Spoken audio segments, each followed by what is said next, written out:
नमस्कार, बहुत स्वागत आपका। मैं हूं आपके साथ अनुराग सक्सेना। 40 दिनों के लगातार अमेरिका, ईरान, इजरायल के युद्ध के बाद आखिरकार 2 हफ्ते का सीज फायर का ऐलान, और ऐसे में ग्लोबल इकोनॉमी के लिए बहुत बड़ी राहत। लेकिन इस राहत का मार्केट पर क्या असर पड़ने वाला है, महंगाई पर क्या असर पड़ेगा और सोने चांदी के भाव कहां जाकर रुकेंगे, इसे समझने के लिए हमारे साथ बाजार विशेषज्ञ शरद कोहली खुद मौजूद हैं। Welcome sir. Thank you so much.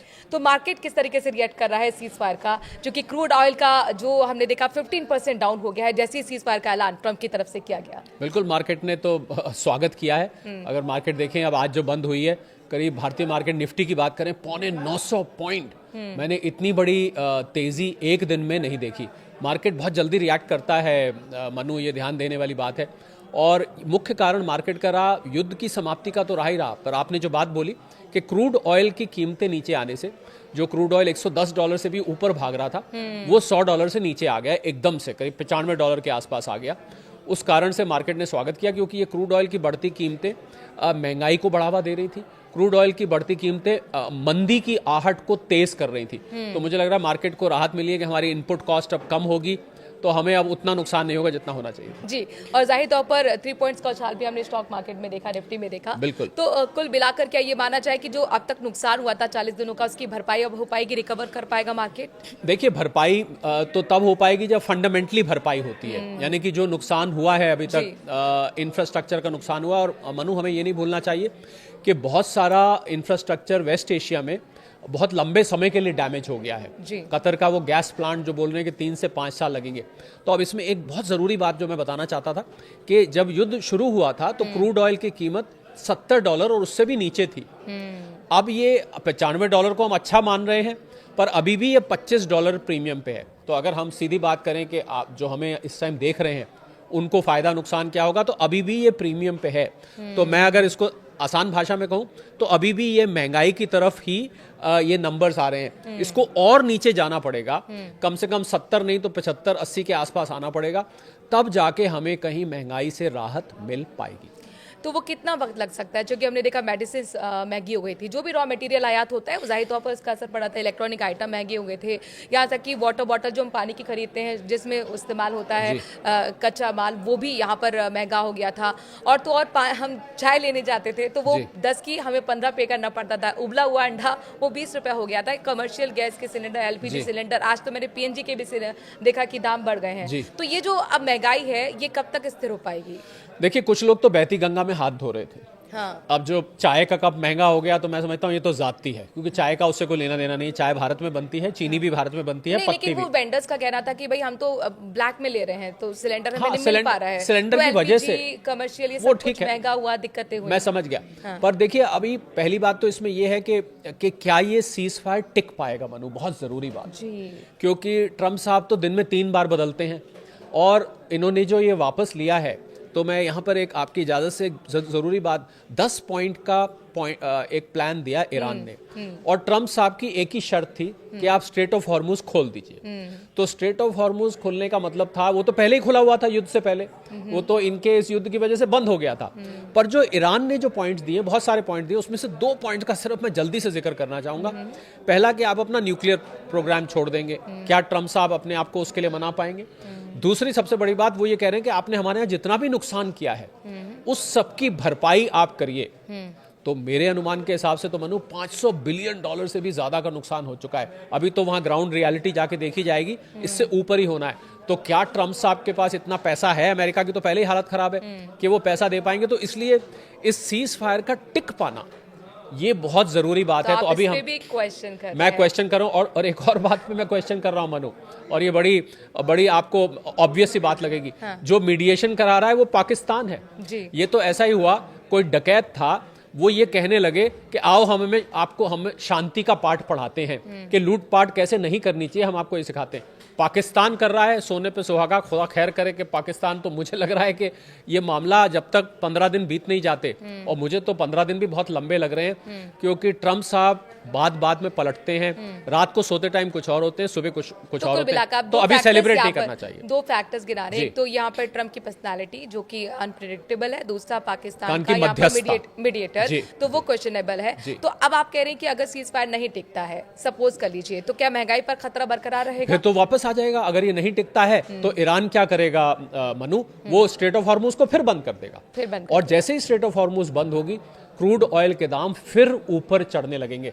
तो इसलिए मुझे लगता है कि लोगों को राहत मिलने की खबर अच्छी है, पर मैं निजी तौर पर अभी पार्टी वार्टी में जाने से कतराऊंगा। मैं पार्टी नहीं करूंगा, क्योंकि ट्रम्प साहब की ये पर्सनैलिटी को देखते हुए वो रात को सोते हैं तो उनका ट्रुथ सोशल कुछ और होता है, सुबह उठते हैं कुछ और होता है। तो मुझे लग रहा है कि इसका थोड़ा सा इंतजार करना चाहिए, हमें सब्र करना चाहिए। 2-3 दिन बीतने के बाद ट्रम्प साहब के लिए मनु 2-3 दिन भी बहुत होते हैं। एक ब्रेकिंग अभी आई है कि एक ईरान के कोई पावर सेंटर पर, एनर्जी सेंटर पर हमला हमला भी हुआ है, किया हमला हुआ है। है। तो फिर ये कैसा शांति समझौता अपने आप में बड़ा सवाल है। और जब सीज फायर आया था सुबह, उसके 1 घंटे बाद तक इजराइल में सायरन बजते रहे, कुवैत पर हमला, बहरीन में सायरन बजे। तो देखिए, सीज फायर का टिकना और सीज फायर की बात करना दो अलग अलग चीजें होती हैं। तो पहले बारीकी से नजर बना के रखिए, एक तो ट्रम्प साहब के दिमाग पर, पहली बात। दूसरी बात कि ये जो आपने ब्रेकिंग अभी बात करी है इस पर, क्योंकि अगर ये सीज फायर नहीं टिका तो ईरान को देर नहीं लगेगी स्ट्रेट ऑफ हॉर्मुज को फिर बंद करने में। अभी स्ट्रेट ऑफ हॉर्मुज खोल दिया, अभी खोल दिया है, तो अब जाहिर तौर पर एकदम अचानक तो सारे टैंकर निकलेंगे नहीं, धीरे धीरे निकलेंगे। जी। तो वो सप्लाई को नॉर्मल होने में कितना वक्त लग सकता देखिए, है? रोज के करीब 120 से 150 टैंकर वहां से निकलते हैं, शिप्स निकलते हैं स्ट्रेट ऑफ हॉर्मुज से। करीब 33 किलोमीटर चौड़ा ये रास्ता है। तो वहां पर ऐसा माना जा रहा था कि करीब 1200 से भी ज्यादा, 12,000 से भी ज्यादा टैंकर्स फंसे हुए थे। तो आहिस्ता आहिस्ता करके निकलेंगे। अब इतने सारे एक साथ निकल नहीं सकते क्योंकि रास्ता इतना चौड़ा नहीं है। पर उससे पहले कहीं अगर ट्रम्प साहब पलट गए या ये सीज फायर टूट गया तो महंगाई का खतरा, मैं कुल मिला के मनु कहना चाह रहा था कि महंगाई का खतरा अभी टला नहीं है, एक टेम्परेरी राहत है। उम्मीद करते हैं कि बना रहे। फ्यूल सरचार्ज बढ़ा, हवाई टिकटें भी महंगी हो गई, क्या ये सब पे असर पड़ेगा? हम उम्मीद करें कि कम होगा या नहीं होगा? मौजूदा स्थिति को देखते हुए मैं आपसे देखिए, समझना मौजूदा चाहूंगी। स्थिति में भी अगर क्रूड ऑयल के दाम पर बहुत कुछ मनु निर्भर करेगा। जी, जी। और मैं ये बता दूं न्यूज़ 18 के सभी फॉलोअर्स भी और सब्सक्राइबर्स को कि हमें सप्लाई से इतनी परेशानी नहीं थी। थोड़ा बहुत एलपीजी के लिए दिक्कत आई थी, कुछ जमाखोरों की वजह से, ब्लैक मार्केटर्स की वजह से। हमें ज्यादा परेशानी थी कीमतों से। तो अभी भी कीमत इतनी नीचे नहीं आई है, 110 से 95। मैंने आपको बताया ना कि युद्ध से पहले तो ये $65 के आसपास थी, कहाँ 65 और कहाँ 95। तो मुझे लग रहा है कि क्रूड ऑयल को और कम होना पड़ेगा अगर हमें महंगाई को वाकई कम होते देखना है, वरना आपको महंगाई अभी भी ये ऊपर की तरफ है। और मनु, एक जरूरी बात, आज रिजर्व बैंक ऑफ इंडिया की मॉनेटरी पॉलिसी कमेटी की रिपोर्ट आई है, जिससे रिजर्व बैंक ऑफ इंडिया क्या करता है कि महंगाई पर नजर रखता है और अपने अनुमान देता है। उन्होंने अनुमान पहले से ज्यादा महंगाई के बढ़ा दिए। तो रिजर्व बैंक ऑफ इंडिया को भी लग रहा है कि महंगाई आने वाली है। तो मुझे लग रहा है लोगों को ना थोड़ी सी किफायत, थोड़ी सी कंजूसी शुरू कर देनी चाहिए, क्योंकि अगर महंगाई बढ़ती है तो आपके घर का बजट बिगड़ेगा। तो इसलिए जो जरूरी खर्चे हैं वही करिए, आलतू फालतू के खर्चों पे थोड़ा सा मुझे लगता है लगाम लगानी चाहिए। ये बताइए, जिन्होंने सोने में इन्वेस्ट किया था, चांदी में इन्वेस्ट किया था, क्या उनको उनका प्राइस का रिटर्न मिल पाएगा? 2.25 लाख में आपने सोचिए सोना खरीदा, 2.5 लाख में चांदी खरीदी, अब वो लुढ़कती गई युद्ध के बीच, तो अब क्या होने वाला है? चांदी तो 4-4 लाख लोगों ने खरीदी है। तो देखिए, जैसे ही क्रूड ऑयल के दाम नीचे, आपको याद होगा आप ही के मैंने एक बार पॉडकास्ट में ये बात बोली थी, जैसे ही क्रूड ऑयल के दाम नीचे आए तो डॉलर इंडेक्स 100 से नीचे आ गया, वो 100 से ऊपर चल रहा था।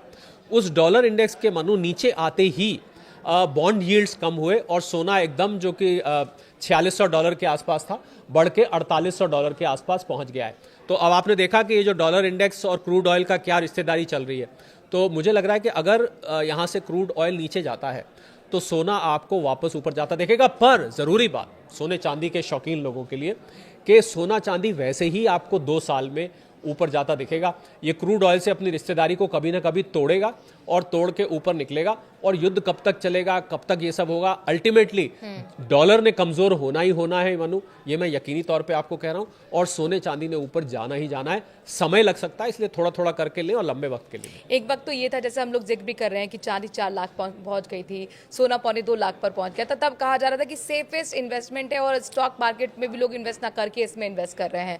लेकिन अभी मौजूदा स्थिति को देखकर क्या लग रहा है? क्या गेम ओवर हो गया सोने चांदी का? क्या नहीं, लोगों का बिल्कुल भरोसा खत्म हो रहा है? बिल्कुल ओवर नहीं हुआ है मनु, बिल्कुल भी ओवर नहीं हुआ है। अभी भी आप इसको अगर थोड़ा थोड़ा करके लंबे समय के लिए, असल में दिक्कत क्या है, उन लोगों को ज्यादा दिक्कत आ रही है मनु सोने चांदी के निवेश को जो ट्रेडर्स बन गए हैं।